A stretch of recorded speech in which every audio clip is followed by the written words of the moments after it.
pode o autoritarismo ser uma ferramenta para frear o totalitarismo? É uma questão polêmica, que de certa forma continua meu vídeo anterior. Vem assistir o nosso vídeo, não se esqueça, siga-nos nas redes sociais, se não é inscrito no Convergência S, se inscreva, aperte o sininho para receber as notificações, vem com a gente!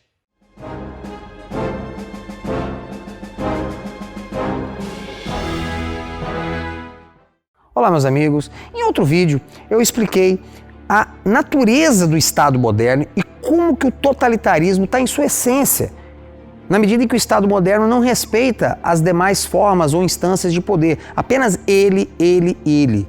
É um Estado burocrático. E mais, o Estado moderno ele tende a ser duas coisas. Burocrático, no sentido de que ele se baseia numa força de trabalho permanente, paga, a serviço do Estado e com privilégios em relação ao resto da sociedade. E tecnocrático, como assim? Ele diz se basear em técnicas científicas para o bem da comunidade, contra as quais você não pode recorrer, porque são técnicas científicas ao bem da comunidade. A sua ignorância, a sua religião, a sua moral não pode se contrapor a isso.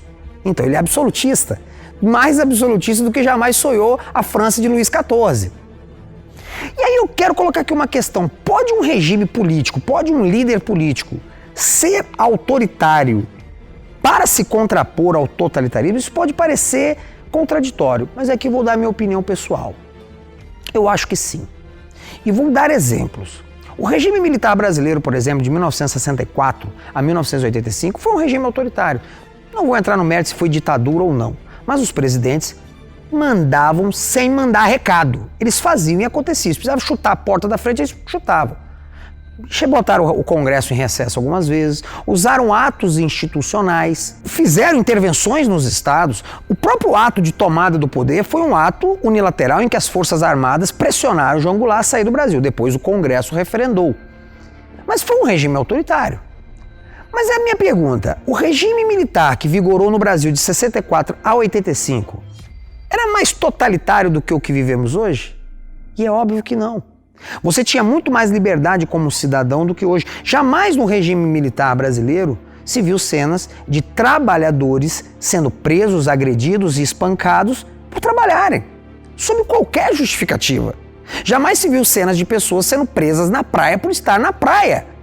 Jamais se viram cenas de pessoas, sob qualquer justificativa científica, não poderem comprar determinados produtos nos supermercados.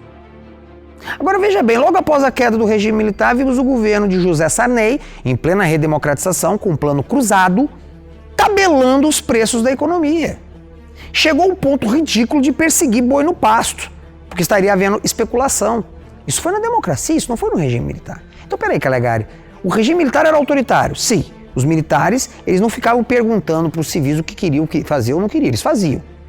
Mas não era totalitário. Sim, o Estado brasileiro naquela época respeitava a vida do cidadão, respeitava as liberdades e garantias individuais. Vou dar outro exemplo. Portugal, durante o regime de Antônio de Oliveira Salazar, o Estado Novo Português, entre 1932 e 1974. Portugal, no regime de Salazar e depois de Marcelo Caetano, que foi seu sucessor, possuía um regime autoritário. A figura do presidente de Conselho de Ministros, ocupada primeiro por Salazar e depois por Caetano, era uma figura autoritária na medida em que tinha enormes poderes de fazer um monte de coisa. Só que ele não tinha o poder de se meter na igreja em Portugal, de se meter nas famílias, na constituição das famílias portuguesas, nos feriados religiosos. Seria impensável em Portugal, por exemplo, mudar a data do Natal, ou da Sexta-feira Santa, ou do feriado de Páscoa, ou do feriado de não sei o que, como está ocorrendo agora. E mais, havia um respeito absurdo à propriedade privada. Logo após a Revolução dos Cravos, porém, os socialistas portugueses, o que eles fizeram? Eles implantaram um regime que fez da social-democracia, uma forma suavizada de socialismo, parte da Constituição portuguesa. Uma das coisas que eles fizeram foi dilapidar as imensas reservas de ouro que haviam no Banco Central de Portugal, acumuladas durante o Estado Novo, em que havia equilíbrio fiscal. Veja bem, durante o regime de Salazar, sempre houve respeito às contas públicas. Então o Estado gastava o que podia, consequentemente os impostos eram relativamente baixos e a inflação estava sob controle. Bastou os socialistas, os democratas chegarem ao poder, começou a gastança absurda de dinheiro, a inflação disparou em Portugal. E o que é inflação se não um imposto? É eu tomar o seu dinheiro, eu tomar o seu poder de compra, cidadão, sem te perguntar como, sem a aprovação de orçamentos. Isso é autoritário? Não, eu não estou batendo na porta da casa de ninguém, eu não estou agindo de forma unilateral, eu estou agindo com a aprovação de um Congresso. Mas é totalitário na medida em que estou totalizando para o bem do Estado as economias das pessoas. Então o regime pode ser autoritário, ponto. Esse autoritarismo pode ser totalitário.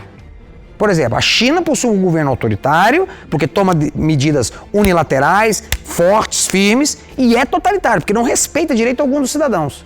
Da mesma forma que a Alemanha nazista. Agora, um regime pode ser autoritário, como foi o regime militar brasileiro, como foi o regime de Salazar, sem ser totalitário. Como é agora a atual democracia brasileira. Aqui nós não vivemos o autoritarismo. O povo é consultado de 2 em 2 anos, de 4 em 4 anos. Mas o que se vê nesses intervalos de tempo? Não temos liberdade sequer para definir como que vão ser as nossas leis. Por quê? Porque mal o Congresso aprova uma lei, os juízes, burocratas e tecnocratas a serviço da sua ideologia absolutista mudam as leis. A Constituição brasileira, aprovada pelos representantes do povo, garante o direito à vida desde a sua concepção. Mas o STF, em suas interpretações ideológicas, tecnocráticas, decidiu que é melhor para o feto ser abortado em determinadas condições. É melhor para a mãe, é melhor para todo mundo, segundo eles. Então bebês anencéfalos podem ser mortos no útero das mães. E já pode praticamente abortar de todas as formas no Brasil. Basta alegar que sofreu um estupro, você não precisa nem ir lá na polícia mais, e você vai ter o seu filho retirado. E assim funciona. Então vivemos um totalitarismo sem autoritarismo. Mas, reparem, sempre que o sistema totalitário, que esmaga tudo, é minimamente ameaçado ou confrontado, volta-se para o autoritarismo. É aí que você vê que aquela camada de pacifismo e diálogo é uma mentira. Tente não respeitar o lockdown, tente manter o seu comércio aberto, tente dialogar com os representantes do Estado e você verá toda a violência, a fúria estatal autoritária do totalitarismo. Aqui quem fala é o Wellington Calegari, do Convergência S.